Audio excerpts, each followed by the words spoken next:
بسم الله الرحمن الرحيم، والصلاة والسلام على أشرف المرسلين سيدنا محمد عليه أفضل الصلاة وأتم التسليم.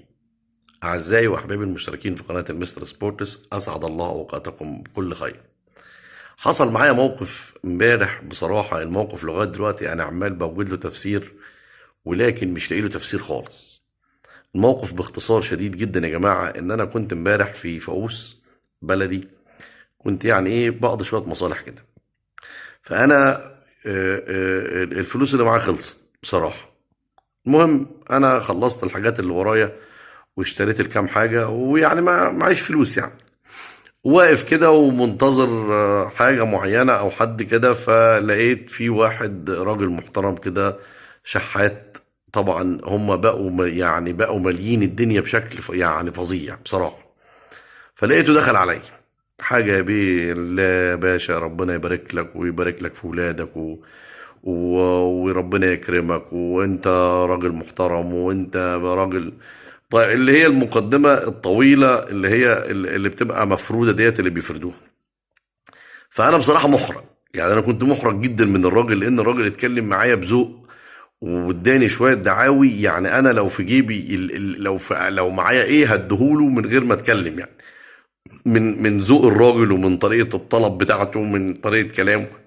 فالمهم، فبعد ما خلص يعني هو حاسس ان انا محرج، يعني يعيد تاني في الكلام، ويعيد تاني في الدعاوي وانا برضه قلت يا ربي. يعني انا كنت لسه شاري حاجه، كان دي اخر تقريبا 10 جنيه او 20 جنيه معايا، كنت لسه انا دافعها في حاجه في الوقت ده. قلت يا رب، طب يعني هو بيدعي، انا مش معاه، انا عمال بأنب في نفسي من كتر يعني طريق، لان الواحد بيقابل كتير ناس كتير. بس بصراحة انا الراجل ده يعني مش هنساه، مش عمري ما سمعت دعاء بالشكل ده. هو منظم ومرتب وكلام، كلام كده يعني، يعني اللي هو بيدخل القلب على طول يعني. فالمهم بقى خلص، وانا سارح في ان انا يا ريتي ما صرفت المبلغ اللي كان معايا ده، او ال 20 جنيه اللي كان معايا ديت، وكنت اديتها له، ولو معايا اكتر من 20 جنيه هديها له. الراجل ده يستاهل، يعني يستاهل خير الدنيا كلها. يعني انا لو البيت مش بعيد هقول له بس انتظرني، بس هروح اجيب لك بس فلوس واجي لك في ثانيه. فبعد ما خلص قلت له والله يعني انا بصراحه يعني اللي انت قلته ده لا يقدر بمال، وانت يعني راجل طيب وراجل يعني محترم، وربنا يا رب الدعوه دي يا رب يعني ايه، يعني تكون كده ربنا يقبلها. بس انا فعلا يعني انا محرج منك، لان انا والله ما معايا فلوس. والله يا جماعه زي ما بكلمكم كده. فقلت له انا مش معايا فلوس، وانا يعني محرج منك خالص، ويعني سامحني، ويا رب يتقبل الدعاء ده، ويعني معلش معلش يعني.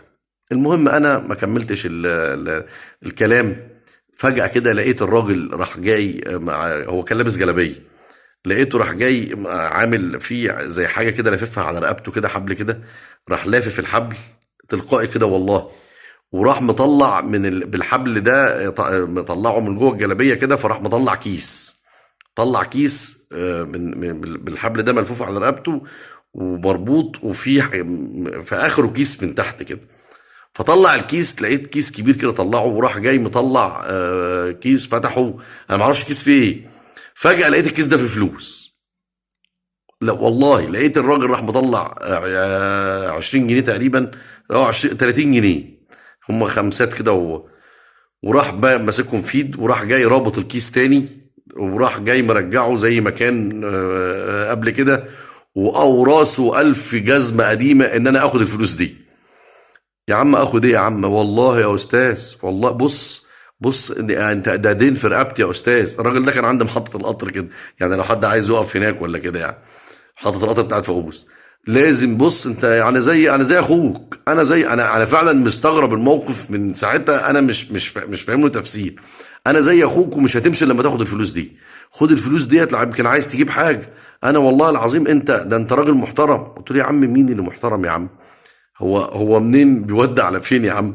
ده مش المفروض ان انت اللي عايز وانا مش معايا؟ قال له ما انت طلع مش معاك. انت لو انت راجل محترم، لو معاك انت مش هتتاخر.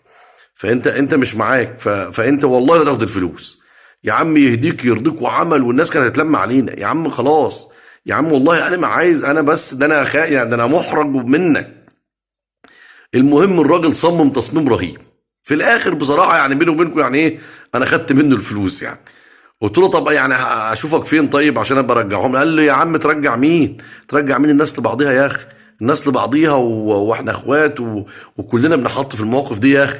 وانت برضو لازم يعني الناس تاخد بالها من بعضيها انا خدت ال 20 جنيه. يعني هو عملهم في ايدي كده وراح ماشي، وانا عمال ببص له وراح يشحت من حد تاني جنبي يعني بعدها بشويه كده راح يشحت من حد تاني. فانا بصراحه الموقف ده انا لغايه دلوقتي مش لاقي له تفسير. بس التفسير الوحيد اللي انا طلعت منه يعني ان يعني الخير في امتي الى يوم الدين، والناس يعني ايه لبعضيها. ويعني لما يجي عليك واحد شحات كده يعني مش تحط في دماغك ان هو يعني واخد قرار يعني. فالراجل ده بصراحة يعني الموقف ده غير وجهة نظري على أي حد بالشكل ده، لأنه طلع راجل محترم. فأنا من هنا ومن مكاني هنا ومن قناة المستر سبورتس بوجه له التحية، ونفسي أعرف هو فين عشان يعني إيه أروح له أخد منه تاني يعني، أو يشغلني معاه بصراحة يعني. فموقف غريب جدا جدا يعني. اشتركوا في القناة وفعلوا جرس وكومنتات عشان نجيب لكم الجديد كله. ليلتكم ورد.